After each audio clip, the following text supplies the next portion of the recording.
काम से मैं एक सेल्समैन हूँ, या यूं कहें तो भटकता हुआ एक इंसान हूँ, क्योंकि सेल्समैन का काम ही ऐसा होता है, जिंदगी भर यहाँ वहाँ ऑर्डर की तलाश में भटकते रहना।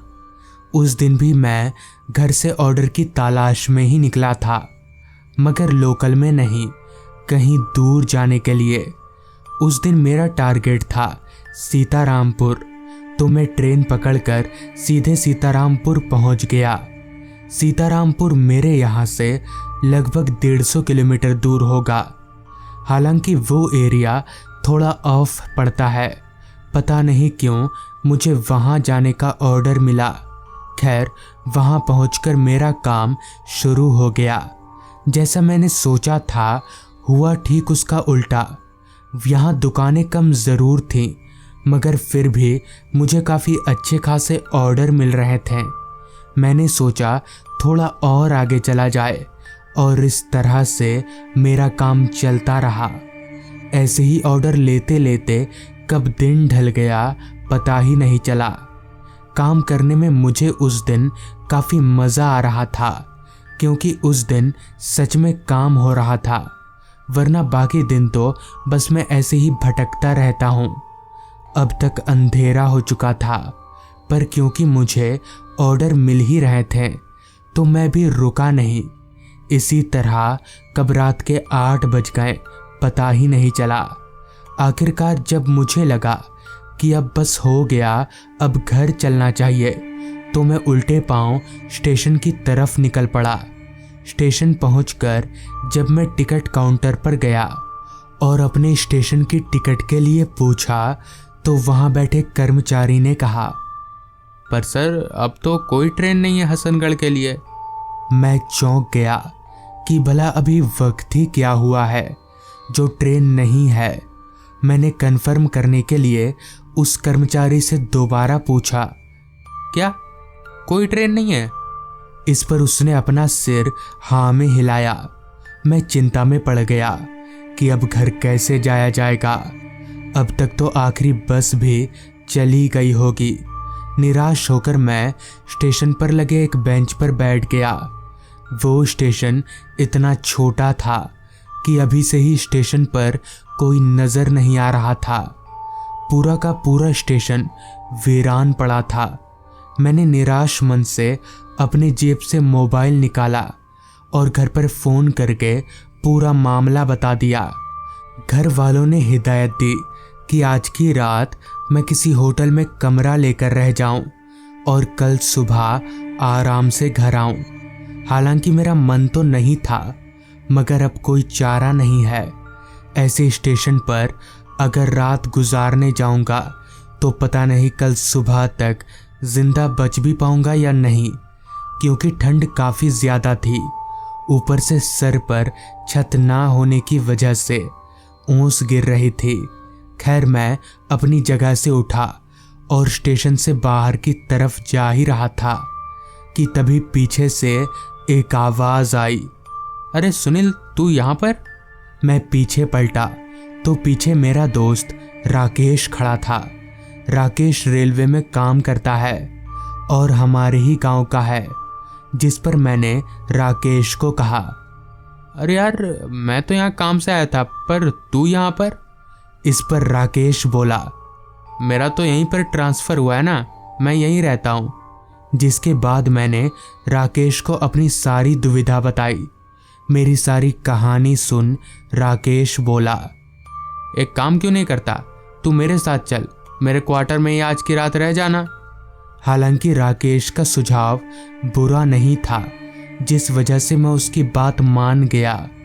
राकेश की ड्यूटी ख़त्म हो चुकी थी, तो हम लोग साथ में ही उसके क्वार्टर की तरफ आगे बढ़ने लगे। अब तक रात के 9:30 बज चुके थे। ठंड अपनी इंतहा को पार कर चुकी थी और तब भी हर पल बढ़ती ही जा रही थी।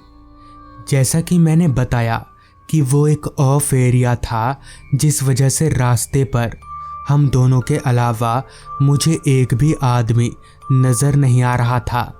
खैर, रेलवे स्टेशन से उसका क्वार्टर ज़्यादा दूर नहीं था, तो कुछ देर पैदल चलने पर ही हम लोग ठीक राकेश के क्वार्टर के सामने खड़े थे। वो घर ज़्यादा बड़ा नहीं था, मगर एक अकेले आदमी के लिए काफ़ी था। राकेश ने घर का ताला खोला और हम लोग अंदर दाखिल हुए।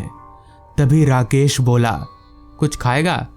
इस पर मैंने मना कर दिया, मगर राकेश काफ़ी ज़िद्दी था। मेरे घर पर पहली बार आया है ऐसा बोलकर उसने मुझे खाने के लिए राजी करवा लिया। मैंने भी ज़्यादा नानुकुर नहीं किया क्योंकि भूख मुझे भी लगी थी। जिसके बाद हमने मिलकर खाना बनाया और खाने लगे। इसी दौरान हमारे बीच मामूली बातचीत शुरू हुई।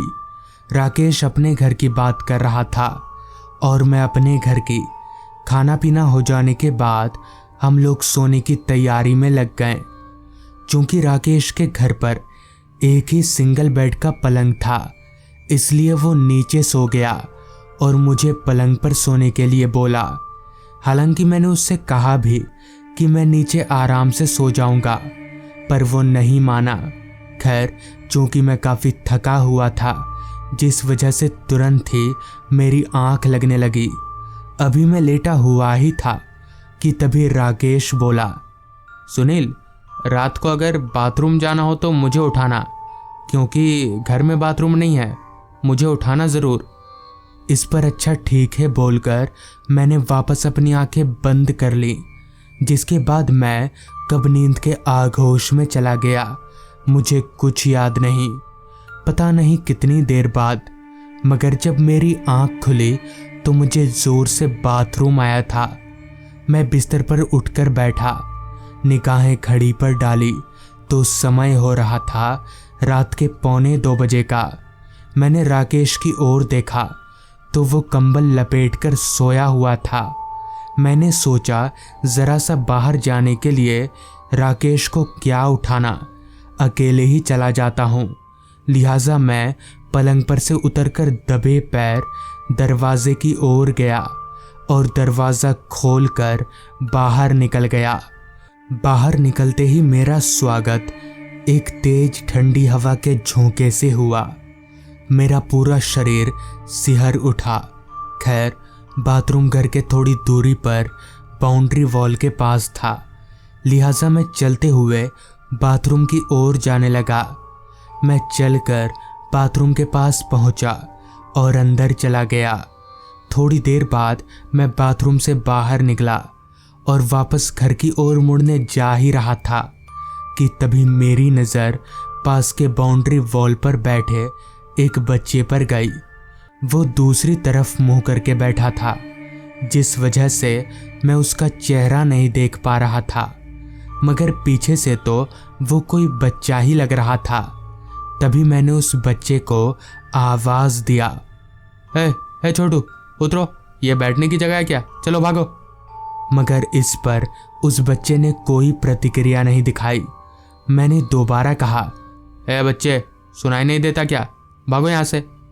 इस बार मेरे इतना कहते ही वो बच्चा मेरी ओर पलटा तो उसका चेहरा देख मेरे होश उड़ गए। उसका चेहरा पूरा सड़ा हुआ था। उसकी आंखों की जगह 2 काली पुतलियां थी। इतने में ही उस बच्चे ने अपना बड़ा सा मुंह खोल दिया। उसकी ज़बान काफ़ी लंबी और बाहर लटकी हुई थी। मैं समझ गया कि ये कोई इंसान नहीं बल्कि कुछ और ही है। लिहाजा मैंने तुरंत घर की तरफ दौड़ लगा दी। घर में घुसकर मैंने राकेश को जगाया और उसे पूरी बात बता दी, जिस पर राकेश बोला, मैंने तुझे कहा था मुझे उठाना, तू जानता नहीं। उस बाउंड्री के पीछे कब्रिस्तान है, वहाँ आत्माएं भटकती है। तो दोस्तों, ये थी आज की कहानी। अगर आपको ये कहानी पसंद आई हो तो चैनल को ज़रूर सब्सक्राइब कर लें। तो मैं आपका दोस्त आर्यन जल्द ही मिलूँगा आपसे ऐसी ही एक कहानी के साथ।